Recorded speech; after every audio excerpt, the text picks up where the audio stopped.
My guest today has a passion for sharing educational content around a topic that's important to his family's heritage. He also understands the commercial potential of a podcast that speaks to a specific audience, especially one that's craving more content. In this episode of Podcasting Amplified, I sit down with Devin Wagener, the host of Yerba Power Podcast.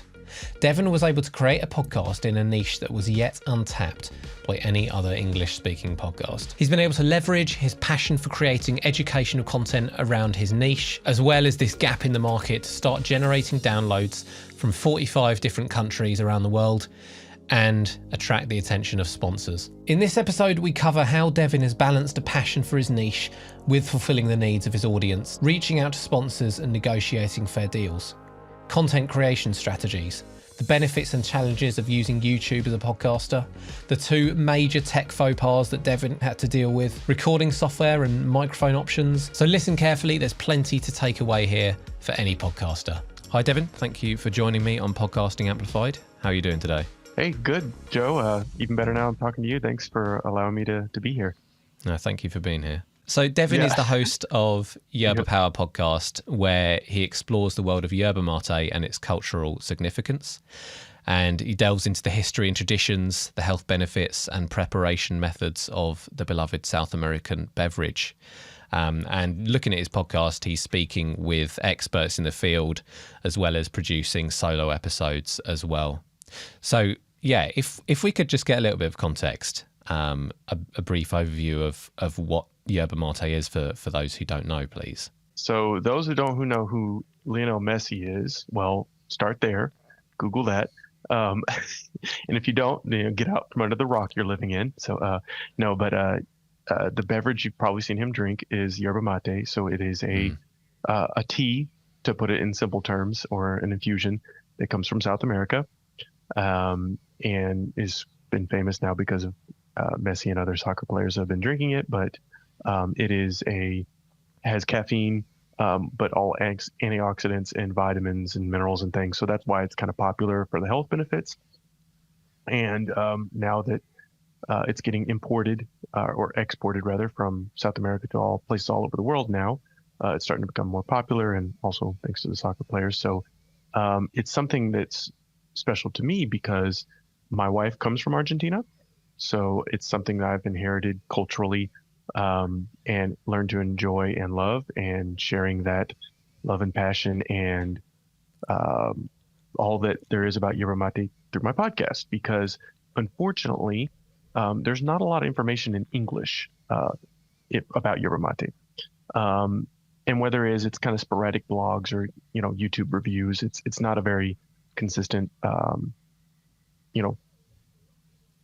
information or audience or whatever the word I'm looking for. But so that's kind of where I stepped in and said, I saw a couple podcasts, or attempts anyways, at podcasting with people making, maybe 5 episodes and then dropping off the face of the earth. And then, there was basically nothing in English except for mine. I mean, there's a couple episodes I found, but no actual podcast dedicated to it. All right. There's a couple, mentions of it for other places. So that's kind of where I just stepped in to this little niche, as rare and maybe unheard as it is. And that's kind of, I guess, the beauty of it is I'm swimming in my own ocean here. So maybe an encouragement to those that think like, who would listen to this? Because that's what I thought at first starting this podcast was like, yeah, okay, me and my mom and maybe my wife and, whoever I nag to listen to this, who else is going to listen to the podcast?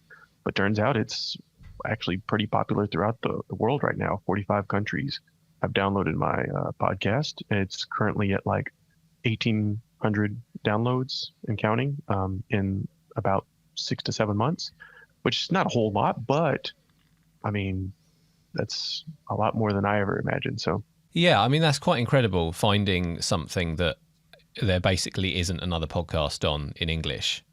Was it always going to be a podcast when you thought there needs to be more information about yerba mate out there in English? I guess you were a fan of podcasts before you started, so that was your go-to, or was there any particular reason for it to be a podcast? Initially, it was kind of this urging sense of like, I should do something about this. And so I started an Instagram page, right? And I just started posting kind of information and pictures and whatnot. And I was like, yeah, this is kind of stupid. And then a year later, I basically just kind of quit. And then we went to Bolivia, which is where my wife was born. And there's yerba mate there as well. Thanks to Argentina, it's kind of importing there as well. So, I found a store there and I just kind of checked it out and reviewed it, and gave me an excuse to post some stuff. And I was like, you know what, maybe I should just keep going with this. And some encouragement from other people that like, oh yeah, I like what you're doing, which was kind of cool that people were encouraging me. And then I started doing some like Instagram lives with some other people, just kind of doing on chats, just like getting on the Zoom call essentially, but with, an Instagram live, and did a couple, collaborative, posts or whatever. And then just kind of posed it to my audience like, hey, should I just, record these as podcasts? Because it was like, he gets lost in Instagram live, right? But a podcast will stay in a place forever. That's kind of the great thing about podcasts. And yes, I definitely listen to podcasts. So it was another thing. It's like, well, kind of one of those things also that I think many people like, I should start a podcast one day. That it's kind of like, oh, I should write a book one day. It's kind of that one thing that like a lot of people I think about and just never do. And I'm not saying I'm any better, because it took me years and years of dragging my feet to finally do it. And then, but now that I've done it 7 months, it's one of probably the best decisions I made this year. I mean that all honesty, just because even if it's not crazy successful, I'm enjoying doing it. It's allowed me to essentially leave a trail and a legacy for my kids. We're raising them bilingual, so being able to look back even years from now and as young kids to say, this thing that my dad did, I guess, so it's kind of a bigger purpose for me too than just kind of, I guess, making a couple episodes. But I've met all these people throughout the world and they've found it helpful. So that's another encouragement to just keep doing it. So yeah, that's really powerful that you've got that internal reason to carry on and to leave the legacy, and the cultural significance behind it as well. And it helps sort of, I imagine, drive things forward and keep you going, even when, rather than just for someone who might just be staring at the analytics every week, and that being their main driver to continue, the fact that you have that. Yeah, because I'll be honest, I started another podcast. So I have two. The other one is the Spanish Mentor podcast. And that was my way of, people always ask me about learning Spanish. Hey, how do you learn Spanish? Teach me, blah, blah, blah. And so I was like, well, whatever, I'll just do that too, since I like podcasting. But I don't have the passion behind that one, even though I feel like that's something that's valuable and that I should do. So I'll just say that to other people, even though it's something like you feel like you should do or whatever. But if you don't really truly have a passion behind it, then not saying that sometimes you got to grit through it, right? You still got to produce it, even though, maybe don't feel like it some days. And that's just some of the, things of just doing stuff, but getting the task done. But I also think, when there comes those weeks, if it's really sucking your energy, not providing any energy for you, then just let it go. So I had to kind of just the Spanish Mentor podcast is still out there, and every once in a while someone will maybe come on, or I'll do an episode just because. But yeah, I don't put any effort into that one, because I can always come back to it maybe some year or two from now, and maybe I'll find some passion. But yeah, this has been fun for me, so that's why I keep doing it. And then people are enjoying it too. But ultimately, I'm enjoying doing it, or else I wouldn't probably continue. So yeah, the passion helps. Also having other goals that are more measurable alongside it helps as well. So I know that you've had a couple of sponsors. You're working with a sponsor at the moment, are you? Yeah, and just to say, not to be that it's all passion, and so I do look at the numbers too. So I'll be honest. The numbers get me excited too. Even just little numbers like, when it first started, I was bragging about getting 100 downloads. And because to me, I never thought even 100 people would listen to it. Period. So but yeah, to answer your question about the sponsorship, that was to me the other huge boost of like, wow, I'm on to something, and man, this is cool. Who would ever thought that they'd pay for you to like talk about something you're already going to talk about anyways? So yeah, I have one sponsor about a month ago reach out to me, sponsor. I guess I can just say, 6 episodes for $550. Um, and, I don't know if that means anything to anybody, but for me to be able to even get like the confidence to be able to say you're worth sponsorship, like it's a mind game of thinking like, well, who's going to pay me to, just basically give a 30-second talk about their thing. But you have to realize all the time and energy you put into it for free, and you are valuable, and what you're talking about is valuable. And also to the company that's wanting to sponsor you, that's the cool thing about podcasts is they're evergreen. In other words, that episode that they'll listen to maybe only gets downloaded 50 times the first time, but it'll be there for essentially ever. So they may get 50 downloads now, but maybe, 10 years from now when you get like Pat Flynn and you get thousands of downloads every day that, they'll be glad they only paid, $100 for that episode, versus having to pay thousands of dollars.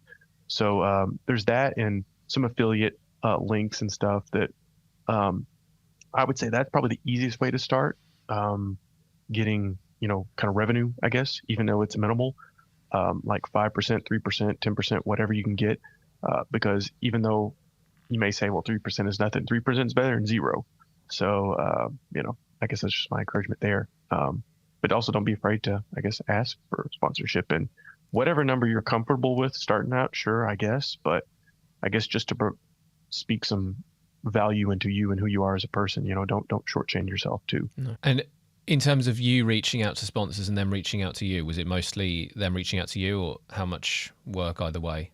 I'll be honest, like this sponsor reached out to me, which was also mind blowing. I did reach out to some people, just kind of put it out there and essentially just reaching out to companies in Yerba Mate, which is my obvious place to go to, right? For the companies that are selling Yerba Mate and stuff, and just saying, hey, I've got this podcast, it's got this many downloads in this countries or whatever, hey, we're here and love to make a partnership, something that we can both win, like make it a win for both of us.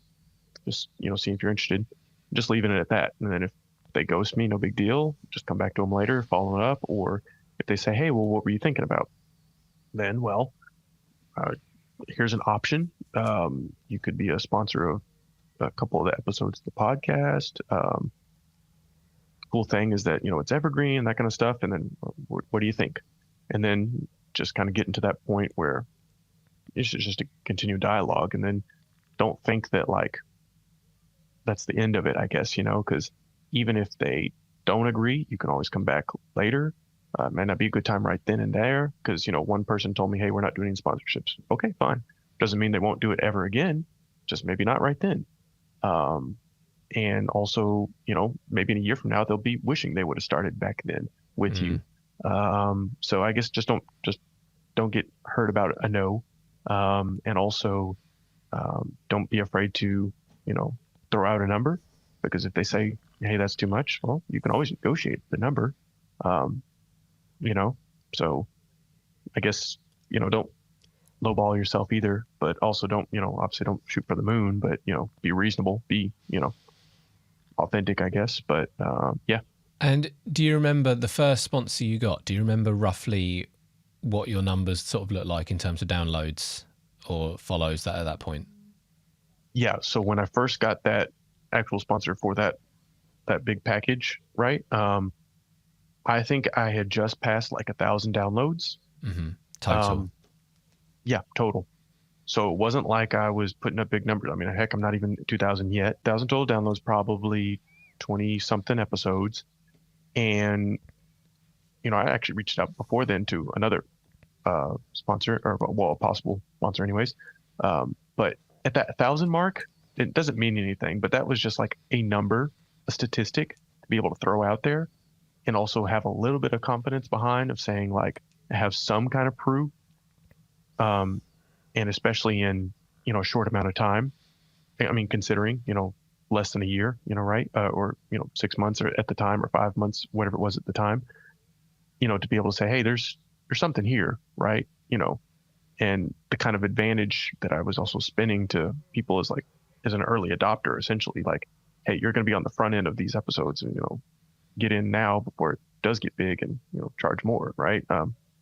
So I guess you got to think long term too, right? Because I guess that's the other thing, is that if you don't enjoy it, right, you're not necessarily. I mean, you could just do podcasting for a year, and that's great, or 6 months. Honestly, there's really no time frame. But in my mind, it's something I'm going to keep doing until, I just probably can't anymore, or pass it off to my son or something. I don't know. For right now, there's no endpoint. So I guess that's what I'm thinking is like, hey, just keep going and maybe come back later or something. So yeah, it's important to have that long-term outlook, not expect huge results super early.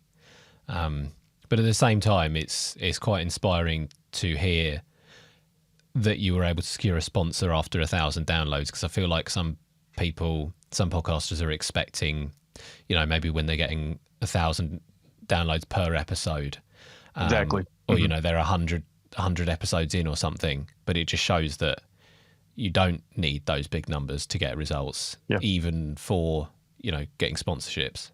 Yeah, it's never too early to ask. In fact, you could ask even before it even launches. If you've got a big enough following or a big enough name, so, that's never too early. Yeah. And do you think that the main thing, I mean, I guess it was the way you reached out to them probably helped, but also the fact that you have such a distinct niche.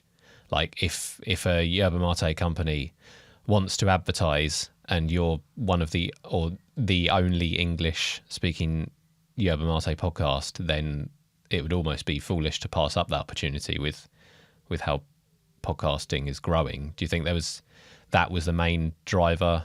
I guess also if they'd listened to your episodes and heard, that they were of a certain quality as well. Yeah, that's definitely a confidence I have too, of knowing, hey, look, like you said, it's kind of foolish. I mean, this is specifically for yerba mate drinkers. Like, it's not like I'm trying to, like, here's your audience, literally, that you want to get a hold of. So yeah. So, cause I struggle with that too, cause it's like, there's other options out there. Like, for example, pro tip, you can get Audible. You can do an affiliate thing through Audible, where you get like $15 every time someone downloads the 30-day trial or something. But it's like, that has nothing to do with I didn't have a way to spin that other than just like a random ad. Just saying, sometimes you want to, just to make a quick buck, I guess, you want to align your audience as well. Skillshare. There's some other things out there that you could just literally just plug. And if you have a different niche, then sure. But like with me, it's kind of, I struggle with that, like being specific, but also being open to other options as well. Yeah. And yeah, like you say, if you had a book reading podcast, then Audible would be an easy one to do. Obviously. Yeah. And yeah, like Pat Flynn from Smart Passive Income podcast pushes the power of affiliate marketing, and that's something that you can just get set up by yourself before the podcast even launches if there's something that works for your niche. Yep. And moving on to how you put the podcast together and the format and things. How often do you post? Is it every week, or depends on what you have going on at that time? Yeah. So when I first started, I did the advice that Pat Flynn was, put 3 episodes on launch date, and then have like 2 in the hopper, meaning 2 like ready to go to keep up with, so that way you're kind of 2 episodes ahead of yourself essentially. And at that point, I was posting bi-weekly, so every other week. Because I just wanted to be able to keep up with it, because I didn't know if I could produce every week. I'm still doing it by myself, but I have a much better rhythm and understanding now. But at the time, for the first probably 2 to 3 months, I was doing every other week, and on Tuesday was just that's what I'd heard, and that's just what I picked. So I just every other Tuesday, and to be consistent, to be the same day every time. So that's like always every other Tuesday. And that's just what I decided to stick to. And then I kind of got ahead of myself because I had episodes recorded and having time, every other week to be able to produce that, I basically had episodes that I was just kind of sitting on, and someone kind of encouraged me. It's like, well, hey, if you're enjoying it and if it's going well, double down, just double your results basically. Right. Mm. So now I'm posting every week, every Tuesday. And, there's obviously some weeks where it's like, Sunday, and I'm like, oh crap, what am I going to do for Tuesday? I do have a calendar of things, but sometimes things change or whatever, or what have you. And to be honest, I make it a little more difficult on myself because I do interviews a lot, and that's another thing with scheduling with people and whatnot, and people get sick or go on vacation or whatever, so with scheduling with people, but yeah. But I've learned other kind of techniques, I guess you could say, to be able to record a episode of value without it being 45 minutes long, with being just 15 minutes and still being of good quality and value.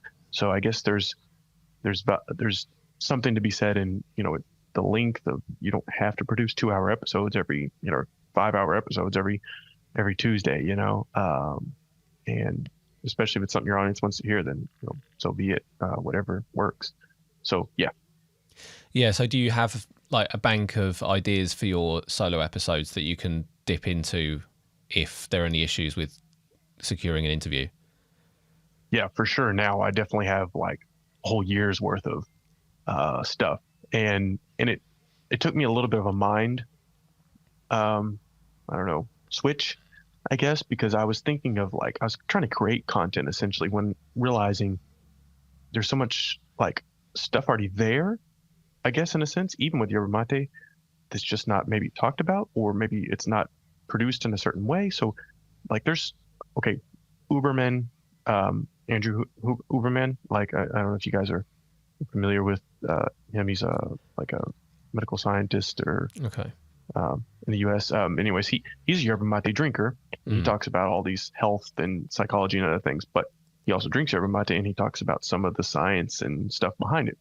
So he's already got his own thing, but I can take his information and present it to my audience that might not have heard of him, just like that, or have my own spin on it through my own experience, or different articles. I found different articles just Googling, found on the internet, or people have shared different stuff with me, and do talk about the article, review it, and say why, this, that, and the other.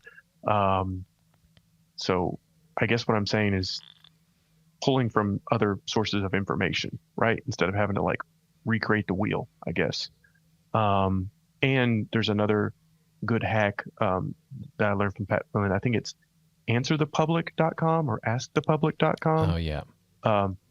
And you can go to that website and literally type in yerba mate, and it'll show a list of what people are Googling, what people are asking. Just answer those questions. If you really run out of content, and just take the top 5 and answer that. And there you go, 5 episodes, So, and then I put it in my calendar of a whole list of different ideas to go to, if I guess don't have something. And then stuff comes to me randomly too. Sometimes you're thinking, oh, that would be a good episode, and then add that to the calendar. So yeah, and then like you say, finding questions that people are asking online helps with SEO and things as well. And I guess one thing I want to say too is that even though I have a niche, sometimes I've ventured outside of that a little bit. Just because it's my podcast, I can do what I want. So sometimes I've posted about stuff that's just important to me that not necessarily has anything to do with yerba mate. And I mean, it does, but it doesn't. I tie it in, but for example, I a book that I read that was really good or whatever, and just kind of talking about that and kind of how that plays a part to yerba mate in my podcast and the information I pull from that. So I guess what I'm just trying to say is you can do what you want with your own podcast, so. Well, your audience. No need to have to stick to a certain format. Yeah. Yeah. And if it's sort of linked to certain things, and you feel that your audience would also get value from that, then Yeah, that could work. Have you made much contact with your audience? Do you get much feedback that you can use? So I've started getting a lot more feedback recently. I'll be honest, the first 3 months, I was literally begging people like, hey, give me, any feedback. I don't care what it is. It's fine. You can tell me it sucks. I just want to know, like, because people would say, oh, no, it's great. It's fantastic. I love what you're doing, and that's good. I love to hear that. But it's like, okay, well, what am I doing well? Like, can I have little specifics here? Like, oh, no, everything's fine. So it was kind of hard to get like exact feedback. But I guess in the same sense, it was like, okay, well, I guess if I'm doing a good job, people like it, they're listening, then I guess it's okay, right? Now I've started getting more feedback by asking more questions, putting some kind of call to actions and things like one thing that I just recently tried in my last episode was a thing called SpeakPipe, which allows someone to record a voice message.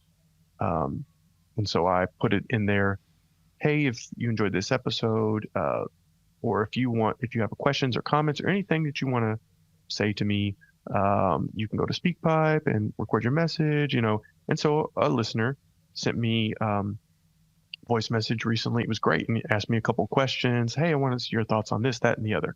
And I was like, perfect. This is a whole nother episode now that I have. I can answer this guy's question, provide value to, if just him, it doesn't matter. But then I'm sure other people might be asking that question. And so now I have a whole nother episode and I can use this person, for their audio clip and put it in. And even I even said, hey, I'll put you in the podcast episode and everything. So it's been a great way to get feedback. Sometimes I'll check the reviews every once in a while and I'll shout out that person in the review. Hey, thanks for the review. I don't, username, blah, blah, blah. I don't know, but thank you so much. And I just kind of think, finding those things, it is a one-on-one kind of basis. It's hard to blanket cover. Hey, give me feedback. You got to kind of reach out to people and build those relationships one by one with audience. I think though that's the other time consuming, but if you enjoy what you're doing, then it helps, right? Yeah. And it can be difficult with podcasts to collect that feedback because it's segmented between different platforms. And like you get a review on iTunes, and if you're only using Spotify, you'll never see it. So it is quite a challenge over something like YouTube, where it's all just the comments of the video all in one place. And we spoke before, and you were talking about doing video as well. Yeah. Have you put all of your episodes up on YouTube? No, not all of them. I basically, this was actually encouragement from one interview that I had with a person on my podcast, and she was just like, I was like, well, hey, do you mind if I use the video? I mean, I record on Zoom, and I haven't really done anything with the video. I just basically recorded it for the audio purposes, and then I just upload that audio, right? But she was like, yeah, just go put it up there. Who cares? You don't need to edit it. Like, just put it up there. I mean, people would like to see it anyways. And so, okay, well, fine. So I just started putting it up, and people, I don't care. Like it's we just want to be able to see it, like see people's interactions and stuff. And if anything, you can edit it later and make it cooler or whatever. For now, it's just having it there. So I only recently started, putting the video up on YouTube, and edit maybe just a little bit, put a thumbnail, or, maybe cut out some 2 minutes of, blurb, blah, blah, blah, but for the most part, just leave it as is. And, it is what it is. I'm not one person, so I'm not, the effort to put that much into it, but people that I have reached out to, that they do enjoy it, they do prefer watching on YouTube, believe it or not, which, I thought was interesting. So there's something there to that. It's something worth at least doing, just throwing it up there. If nothing else, if you've already got the video, that is, if you're just getting started, I would say start with audio first, because it is a big leap from audio to video. But if you're already recording it off of Zoom, which is easy, you might as well just throw it up there, and then you can, get better at it later or outsource it to someone. And then, I think what you were about to say is that YouTube also has its own algorithms and stuff that help spread your message to other people that you probably would never even listen to your podcast, and also it goes in YouTube Music now, apparently, so people can find it there. So it just provides another free marketing, I guess, essentially. Yeah, and I feel like some of your episodes would work really well on YouTube because it works better as a search engine than some of the podcast platforms. And if you are targeting those specific questions that people have about yerba mate and it's in English, and you've got kind of some shorter episodes. I think the last one was around 18-20 minutes, wasn't it? So yeah, if someone's searching for that specific question, then I guess they might find you on there more likely than trying to just search Google and your podcast episode coming up. Yeah, that's kind of the hope, and that's what I was kind of saying. It's like, why not? If you've already got it, it's kind of like free marketing, like I said. Yeah. So yeah. So are there any episodes that really stand out to you that were memorable, like a really memorable interview that you've had so far? let's say, so the first episode I did, so I'm going to say this just for those that are listening, because I think I've said this before, but it bears repeating, is your first episode's always going to suck. So no matter how hard you try to make it awesome, you're not, it's your first episode. So whatever. And I go back and I'm like, but it's, still the most downloaded, and might be because of it's the first episode, and also the title, What is Yerba Mate? I mean, that's obviously going to get looked for. But it's terrible, but just knowing that was done. And also, like I said, the first episode, you go back and then look at, it's got, 180 something downloads or 200 something by at this point, way more than any of my other episodes. But, so there's that. And then one I did with a guy from Abrazo Yerba Mate, which is another company. He lives in Barcelona, Spain, but he's American. And we talked about, where Yerba Mate's from. And that was just a really fun conversation. It was it was my first actual interview. I actually enjoyed listening to the episode myself. Did one with a guy in Korea. He's American too, but he was living in Korea. And that was just kind of cool to be able to reach out beyond that. Yeah. Got to interview a guy that's the grandson of a yerba mate company in Argentina that originally started it and everything. And that was my first episode in Spanish. So that was a challenge for myself to do a whole interview in my second language. I'm confident, I guess, in fluency in speaking Spanish, but to have to do it like on a podcast and like interview a person, like, I don't know, it's just another level. So that made me feel pretty, I guess, confident or proud or whatever the word that I can say I've done that and got that out of my system or whatever. And, and then it led me to doing a couple more in Spanish, because I was like, okay, well, I didn't die, so let's try it again. So I got to interview a couple other people, and so those are a couple that come off the top of my mind. Yeah. Were the episodes in Spanish, would you say they're kind of the biggest challenges you've had so far with the podcast, or is there any other kind of hurdles that have come up? So in the sense of recording and editing and making it, then so as far as like challenge to myself personally, my professional development, yes, the Spanish ones, because it's like, just getting just communicating, I guess, the thing. And also even going back and listening to it myself is like, it's a little taxing, I guess, to, because it's my second language, right? So I'm still, it's like sometimes it's, but yeah, the other challenges though, as far as technical, I've had a couple episodes that the audio didn't turn out the way I wanted. And unfortunately, you have to either just reschedule with that person and do it all over again, or just make do with what you got. And I chose to just make do with what I had, because I was like, I'll go back and maybe do another episode another time. But for one, like, that hour's already been invested and used, and I'm only one person, and that other person's only one person. It took me a while to get them on here. Like, I'll just make do with what I got and make it the best sounding that I can. And it's okay, because honestly, if you explain that and intro it and everything, your audience understands, as long as you explain what the deal was. Hey, here's what happened, blah, blah, blah. And they still listen to it, and it's fine. For the most part, they'll let you know, hey, it was, whatever. But they still listen to it, and you just go back and now you learned a lesson to okay, well, make sure the person has wired headphones next time, or make sure that the internet is stable connection, or whatever whatever the issue. Yeah. No matter, it's like a nightmare. No matter how many times I check, like I just feel like in the middle of a recording, I'm gonna look and realize that it stopped recording or I haven't clicked or something. And yeah, like I'm so appreciative of you and everyone spending an hour with me as it is. I don't know if I could ask an interviewee to give me another hour of their time for the sort of effectively the same conversation.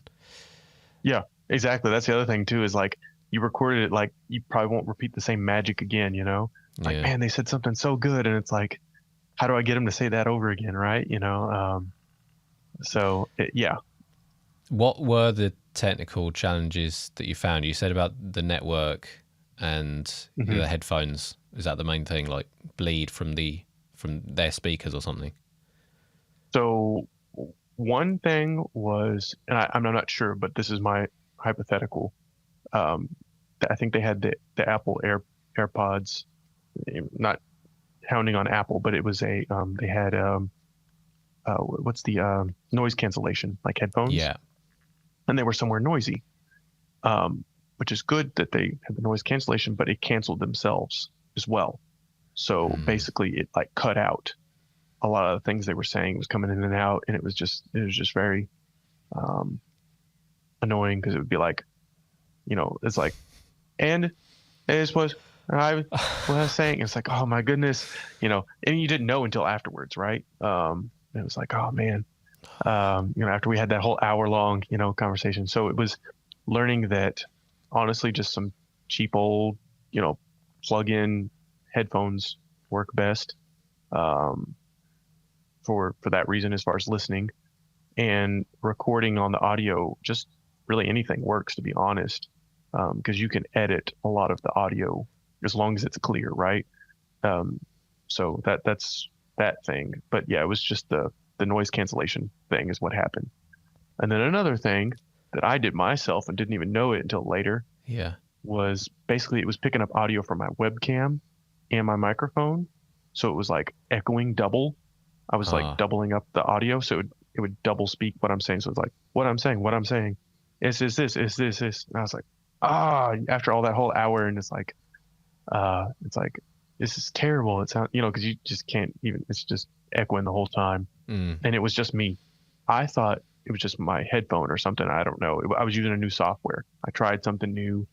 Turns out I'm never using that software again. Zoom is where I'm going to stay for now. It was so much easier. So anyways, that was my lesson learned there.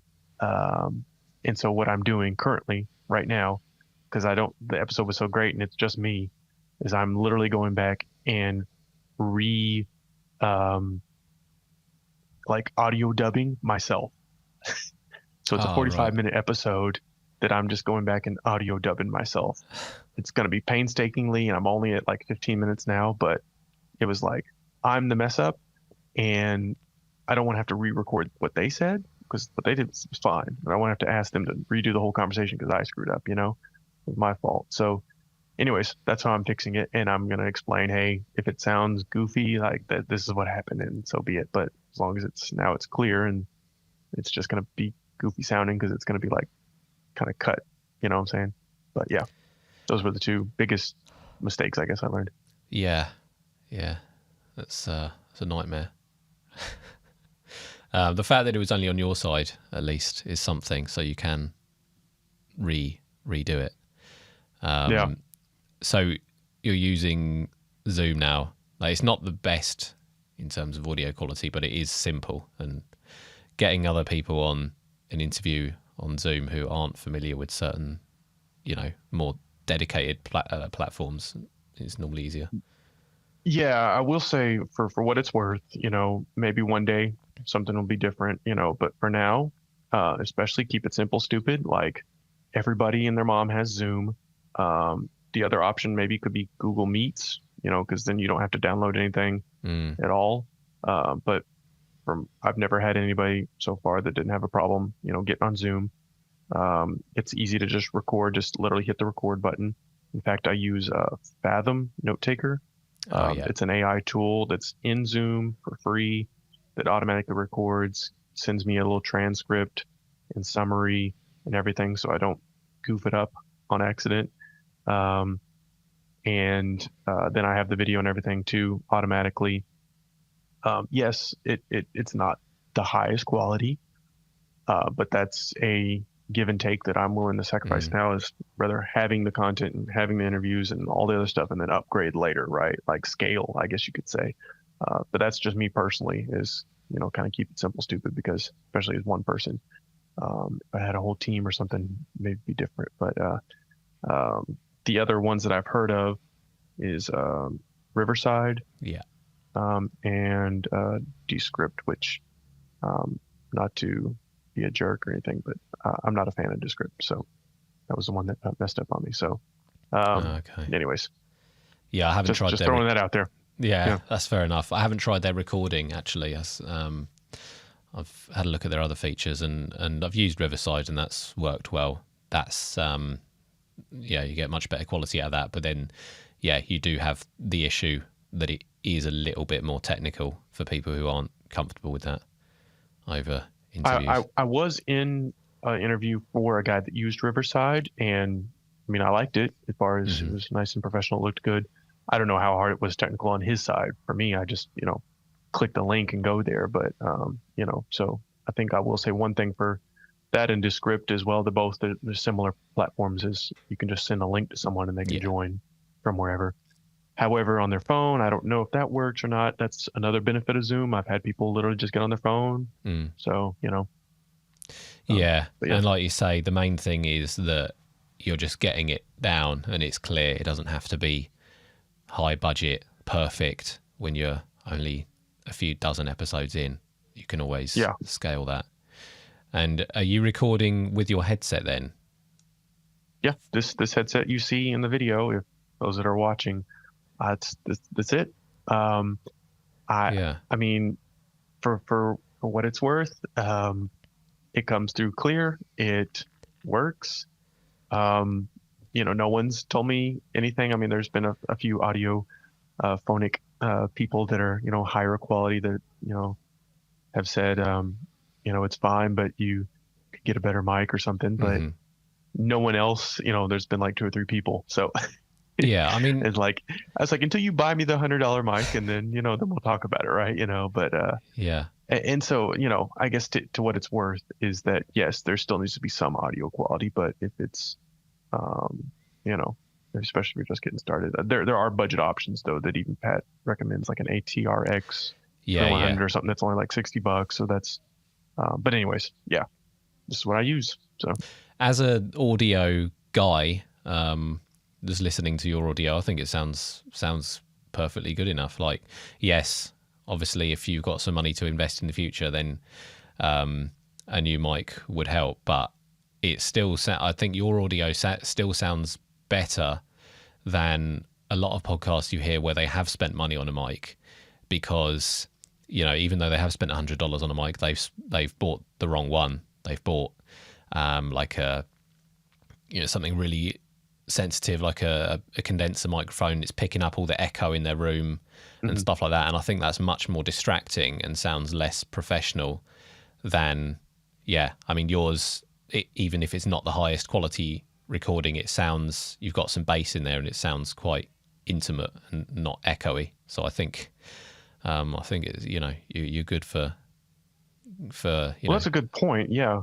Cause I did test out, like, my brother has a fancier mic, and that was actually, I did for my first episode, and it was like, it's a great mic, but that was actually the problem, is it was like picking up like the whole room.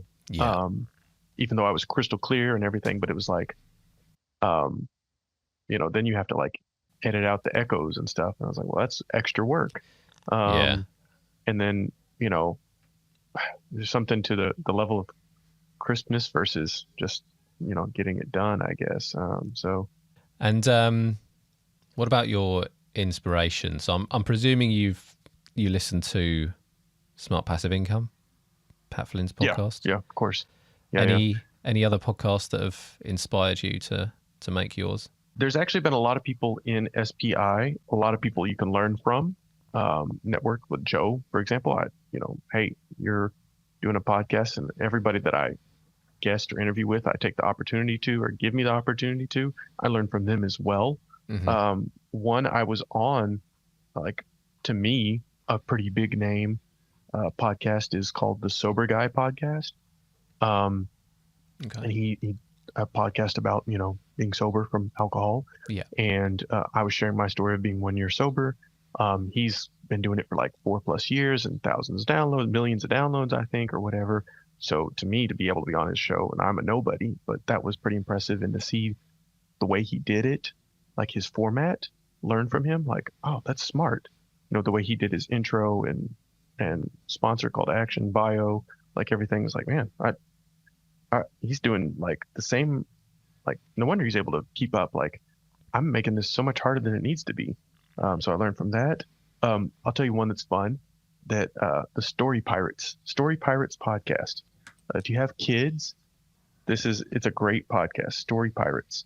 Okay. It's basically literally kids write in stories, and these actors act out these stories that these 4, 5, 6-year-old kids make up. And it's so cool. It's so fun because just to see what they've done and the way the audience interaction of, using kids' stories, but then them taking it obviously to a new level, and the way that they, act out stuff is just kind of cool. There's another one called the Pocket Spanish Podcast. This was a guy that I interviewed on my Spanish Mentor podcast. And I learned about him and just seeing some of the things he's doing, and he's only using Spotify, but the way he's able to pull in like question and answer from the community, and then also like he's integrating a lot of his community really well into his episodes. So I learned things from him in that. Obviously the Smart Passive Income, and I think the power of the story of sharing your community's stories. So that's what I've done too, is like pull people that just started drinking yerba mate, or people have been drinking it for 1 or 2 years, and just, hey, you want to be on my podcast? Basically, like, like no judgment of like, oh, I don't know anything about yerba. Great, that's exactly why I want you to be on the podcast, because you don't know anything. So let's ask all the questions you want, because you're the one I want to speak to, right? I don't want to come across as this expert. Let's see, Jocko podcast is obviously a big one. I think just his style of being able to just pretty much off the cuff, and people listen to it because he's got great insights and stuff. The Dad Edge is one that I listen to as a father. The Dad Edge podcast. It's a very, very, very popular one in fatherhood, if anybody cares. And it started, 10+ years ago or whatever, and to the point to where he's got to where he's at by interviewing like big name celebrities. So those are a few. I'm sure I could pull a whole lot more, but just to, I guess, not use everybody else's time. But if you got more, there's plenty of out there that are really good stuff. And you can, I guess, I think it's even more learning from the experts, but I feel like you learn even more from people that are kind of new, because they have the struggles and the recent information to be able to share with you to get how they got to where they got to, just the same way as I'm doing. Like, hey, I don't have years of expert, but I can get you past the first 6 months, because, you're starting at zero. Now, if you've already been going, maybe I can add some value to some things here and there, but I guess that's kind of the recent information, right? Just in case information, or just in time versus just in case, right? Yeah, no, it's good to get some recommendations as well, because it's quite hard to discover new podcasts, really. And that Story Pirates one sounds interesting. I think podcasting for kids seems to be growing recently. Haven't got my son into podcasts yet, but if I find the right one, I might be able to. How old is your son? 7. Oh, he'll love it. Yeah, get him listen to one or two of them and see, because I heard of that recommendation from another parent, and I put it on in the car one day, and the kids still laugh. But I'll play that one again because it's just silly. But it's fun, and you'll enjoy it too. Nice. Yeah, I'll give it a go. And final question. So this episode is going to be out in January. So, what are your thoughts for 2024? Have you got any particular goals that you're hoping to achieve for the podcast? That's good. So, all right, here's a couple thoughts about this. I had goals, and there's a difference between kind of like a milestone and like a real goal. So I think you can get hung up in the analytics. Like I too was like, okay, I want to get 1,000 downloads. That was a goal. That's not really a goal. That's just a milestone. The goal would be to produce 100 episodes, right? So that to me is the goal. Like the numbers are going to do what they're going to do. Like you can try to improve those numbers, but you can't control the numbers. So I think that's the wrong mindset. Those are milestones you'd love to hit, but those aren't goals. So I guess just to say that to people that, either have podcasts or want to start one or whatever, that, just don't get too caught up in the numbers. They're great to track, but you can't control those. So the milestone, or the ones you can control, is how many episodes you produce, when, what kind of episodes you produce. So I think that's a better goal. So I will say, hey, I'm at 33. 100 is a goal. I don't know if I can make that in the next year or not. I guess every week would be 52 more, so it'd be like 80 something. So it'd be pretty close, I guess. But even if I'm not trying to hit it in the next year, that's just a goal, right? I guess a goal as far as an achievement would be, yes, to land another sponsor. That's a an achievable and worthy goal in my mind. Yeah. And those are about the two things I can think of right now. No, that's cool. Some inspiration and something to think about for podcasters listening to this in January. No, it's been great speaking with you. Thanks so much for coming on. I really appreciate you spending the time, and it's been really interesting. Like, I love just hearing about something that I don't really know anything about, and listening to a couple of episodes of your podcast has given me that. So thank you for that as well. So people who are listening, podcasters listening, you can find Yerba Power Podcast anywhere you find your podcasts. And is there anywhere else you can send our listeners to if they want to find out more about you or the podcast, Devin? Yeah, well, thanks, Joe, for the space and the opportunity. I've enjoyed it, and all the best for you and your podcast as well. I love interacting with other podcasters. So if anybody else wants to have me on, I'd love to do it. YerbaMatePower.com is my website. I'm most active probably on Instagram at Yerba Mate Power. I have YouTube, but it's probably easiest to reach out to me personally on Instagram. So that's where I would suggest. But great, thank you. It's been great speaking with you, Devin. Thanks, Joe. Yeah, have a good one. Thanks for listening to Podcasting Amplified. If you enjoyed today's episode, don't forget to follow or subscribe on your favourite podcast platform. We'll be back next time with another conversation offering more insights to take your podcast to the next level and help you to achieve success. Happy podcasting.